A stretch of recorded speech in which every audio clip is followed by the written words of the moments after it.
In this video, I will show you how to fix the computer restarted unexpectedly error on a Lenovo laptop or PC.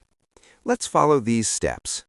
Press Shift plus F10 from the keyboard, or you can try Shift plus the function key with F10. The command prompt window will appear.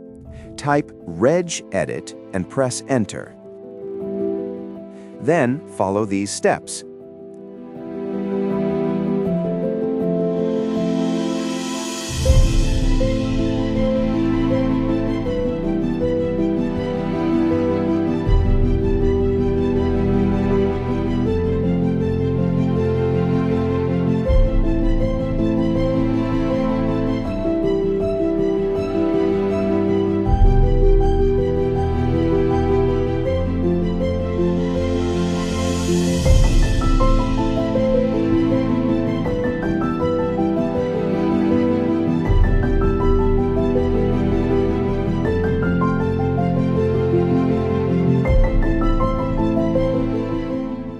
I hope this video will be helpful for you. Goodbye.